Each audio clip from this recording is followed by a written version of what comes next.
On passe la parole à Monsieur Vivier pour, je dirais, les deux délibérations de toilettage d'abord, du personnel et du régime indemnitaire.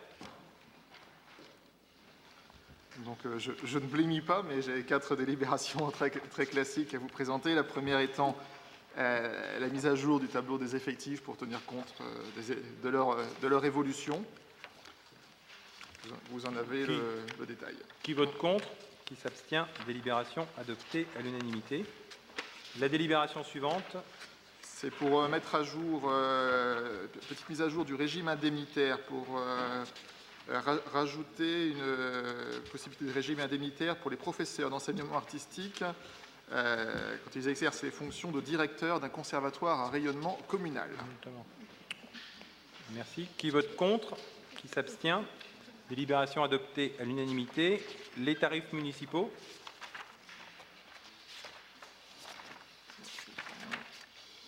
Donc, quelques mises à jour de tarifs municipaux concernant, d'une part, la direction de la solidarité. Je pense des tarifs qui n'existaient pas. La direction de la culture, des mises à jour pour les musées.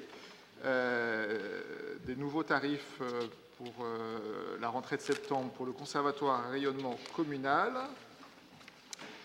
Et dans le domaine des sports, pour la piscine Chantraine, quelques modifications, ajustements, et les mises à disposition de matériel à la salle polyvalente Chantraine. Ouais, je ne sais pas si ça suscite des questions, mais c'est assez habituel. Madame Joly. Oui, je me permets, j'ai déjà fait une intervention dans ce sens par rapport aux accueils de scolaires hors commune. Il y a une réunion début juin qui va être faite avec le directeur du service piscine, avec les établissements scolaires du secondaire. Et je tiens à insister sur le fait qu'actuellement, les enseignants de PS travaillent avec 2 lignes d'eau pour 30 élèves.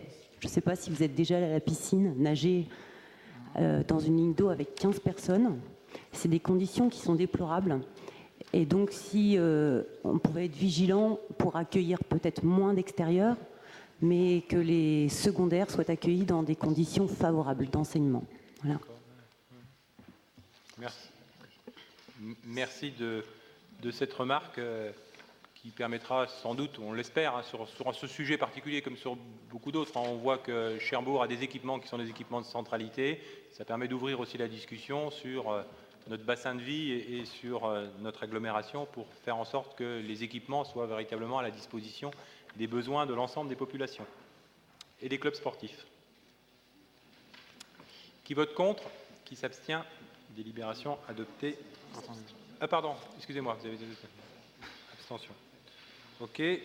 Finances, on termine nos délibérations, on aura des questions diverses. On termine nos délibérations par les finances communales, donc taxes et produits irrécouvrables. Oui, les admissions en non-valeur, donc malheureusement, délibération classique. La trésorière nous demandant d'admettre en non-valeur un certain nombre de titres de recettes qu'elle n'a pas pu recouvrer. Donc pour des montants pour le budget principal de 7 669 et 1 703 €, 2 890 € pour le budget annexe du port de plaisance et 38,69 € pour le budget annexe des parkings. Donc vous avez le détail des motifs de non des recettes qui n'ont pas pu être recouvrées. Voilà. Qui vote contre? Qui s'abstient? Délibération adoptée à l'unanimité.